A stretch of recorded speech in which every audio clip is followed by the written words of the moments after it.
नमस्कार दोस्तों, आज हम बात करने वाले हैं एक ऐसे फिल्म निर्देशक की जिनकी फिल्में सिर्फ सिनेमा नहीं, एक जज्बा हैं।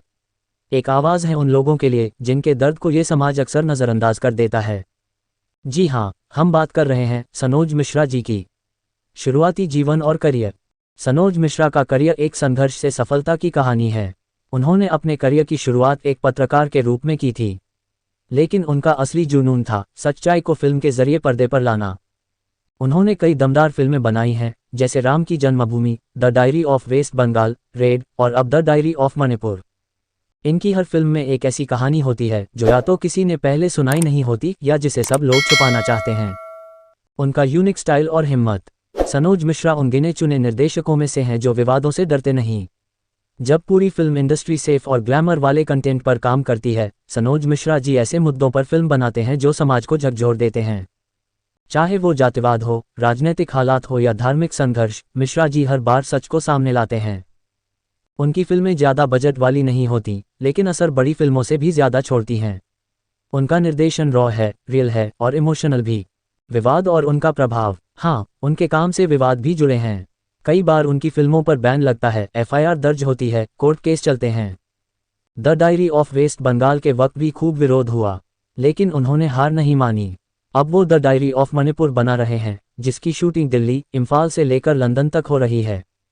ये उनकी हिम्मत और उनके विश्वास का सबूत है।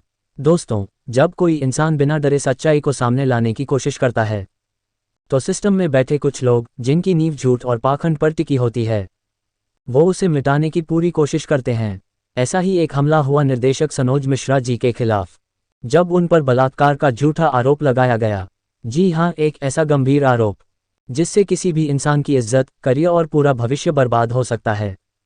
लेकिन आपको जानकर हैरानी होगी कि जिस केस की मीडिया ने ब्रेकिंग न्यूज़ बना दी, जिसे कुछ यूट्यूब चैनलों ने सनसनी बना दिया, उस केस की सच्चाई बेहद शर्मनाक साजिश की तरह सामने आई। पीड़िता के बयान बार बार बदले गए।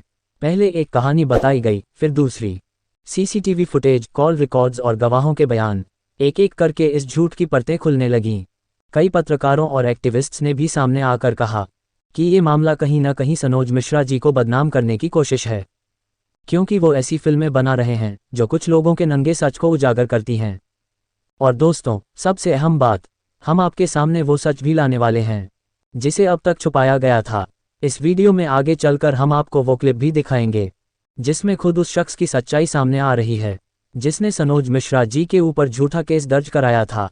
उसका चेहरा, उसकी बातें खुद ही बयां कर देंगी कि ये पूरा मामला किस तरह रचा गया था। तो वीडियो को आखिर तक ज़रूर देखिए, क्योंकि जब तक आप पूरा सच नहीं देखेंगे, आप भी अधूरी कहानी का हिस्सा बन जाएंगे। सोचिए दोस्तों, एक ऐसा आदमी जो समाज के लिए, देश के लिए वो कहानियां बना रहा है जिनसे लोग डरते हैं, क्या उसे ऐसे फंसाना एक इत्तेफाक हो सकता है?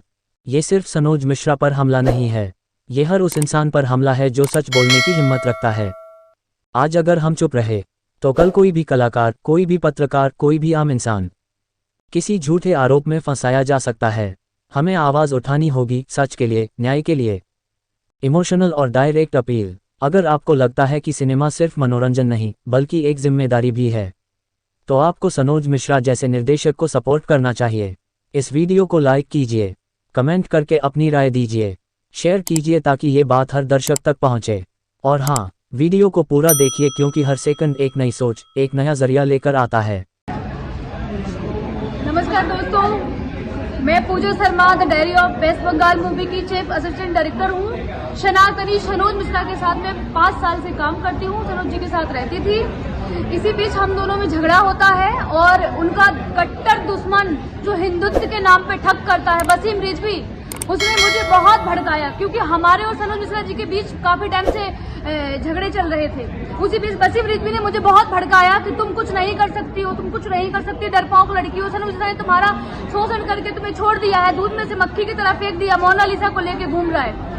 जब महाकुंभ की वायरल गर्ल मोनालिसा आती है तो सब दुश्मन जाग गए सनोज मिश्रा जी के और मुझे भड़काना उन्होंने स्टार्ट कर दिया। वसीम रिजवी, रवि सुधा चौधरी, अनिता उपाध्याय, हाई कोर्ट के एडवोकेट रंजन सिन्हा, जिन लोगों ने अपने षड्यंत्र का शिकार मुझे बना लिया, मेरे कंधे पे बंदूक रख के चलाना स्टार्ट कर दिया उन लोगों ने और मुझे बहका बहका के कि तुम्हें ये है वो है, और हमारे बीच झगड़े चल रहे थे। इसी बीच में गुस्से में आके मेरे दिमाग काम नहीं किया और मैं उनकी बातों में आके, उनके बहकाने में आके मैं एफआईआर कराने के लिए चली गई।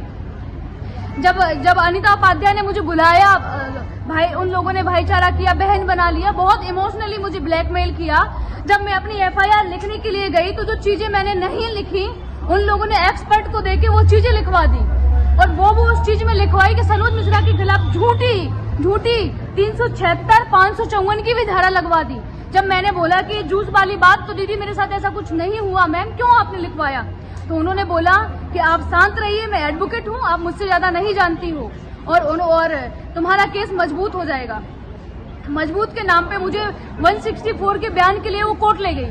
कोर्ट ले जाने के बाद जब हमारी एफआईआर हो जाती है, 164 के बयान हो जाते हैं और जब मुझे अपनी गलती का एहसास होता है तो मैं जाती हूँ कि अनीता मैडम मुझे अपना मुकदमा वापस लेना है। तो वो लोग मुझे डराने और धमकाने लगते हैं। रात 11, साढ़े 11, 12 बजे तक मुझे बैठा रखते हैं, शराब पीते हैं अपने ऑफिस में और मुझे जान से मारने की धमकी देते हैं और बोलते हैं कि अब एफआईआर होना तो हो चुका है, तुम्हारी सारी चीजें हमारे पास है, क्या कर लोगी तुम? और मुझसे बोलते हैं कि आप जबरदस्ती मेरे साथ जबरदस्ती करते हैं कि आप वीडियो बनाइए, आपने एफिडेविट क्यों दिया कोर्ट में, आप मुकदमा वापस क्यों ले रही हो?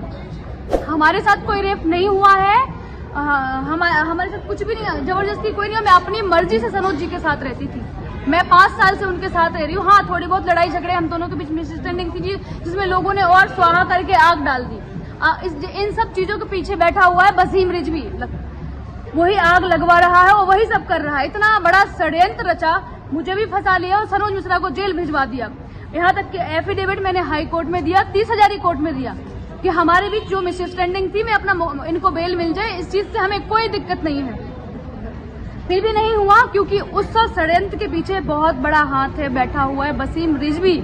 सनोज बिल्कुल निर्दोष है, उसने मेरे साथ कोई रेप नहीं किया और आज पूरे ऑल इंडिया में उसको बदनाम करने की इतनी बड़ी साजिश थी, पूरी दुनिया में उसकी न्यूज चल रही है। 1 घंटे पहले एबीपी न्यूज से लेके सारे चैनल में उसकी न्यूज चल रही है। तो ये सब झूठ है, ये सब षड्यंत्र था वसीम रिजवी का। मुझे भी षड्यंत्र में फंसा लिया और मेरे साथ कुछ भी हो सकता है, ये लोग मुझे जान से भी मार सकते हैं, मेरे साथ कुछ भी हो सकता है। और मुझे इन सब चीजों से मैं बहुत परेशान हूँ।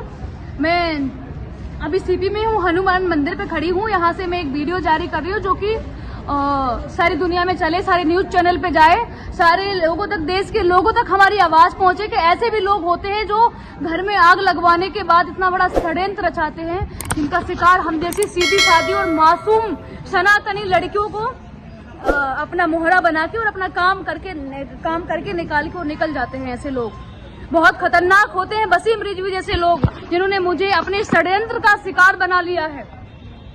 मैं माननीय श्री योगी आदित्यनाथ जी से हाथ जोड़ के विनती करती हूँ कि सनोज मिश्रा जी को जल्दी से जल्दी बेल मिले और इन सब जितने ये पापी बैठे हुए, दुष्टी बैठे हुए हैं, सिर्फ इन लोगों ने इसलिए किया क्योंकि सनोज मिश्रा एक गरीब लड़की जो कि बंजारे ने मोनालिसा, उसके लिए काम करने जा रहे थे, उसी लड़की को लेके मुझे भड़काया, बहुत भड़काया, सबने भड़काया। और जो चीज मैं नहीं कर सकती थी, फ्री में एडवोकेट देके वो काम करवा दिया। जब मुकदमा वापस लेने की बारी आती है तो एक एक करके मुझे सब डराते और धमकाते हैं। मेरे साथ कुछ भी हो सकता है, मैं अकेली हूँ, कुछ भी हो सकता है, एक्स कुछ भी मेरे साथ कोई भी घटना घटित हो सकती है, जो कि मुझे साफ साफ नजर आ रहा है। और सनोज मिश्रा को वो लोग सनोज मिश्रा को अरेस्ट कर चुके हैं, पुलिस स्टेशन नाबी करीम दिल्ली। तो योगी आदित्यनाथ जी से और अमित शाह जी से मैं हाथ जोड़ के विनती करती हूँ, रिक्वेस्ट करती हूँ कि जल्दी से जल्दी इन चीजों पे इंक्वायरी हो और जांच हो और वसीम रिजवी जैसे लोगों को ना कड़ी से कड़ी सजा मिले, जो हम जैसी मासूम लड़कियों को टारगेट बना के लोगों के घर बर्बाद करते हैं और मासूमों को जेल भिजवाते हैं। नमस्कार, जय हिंद।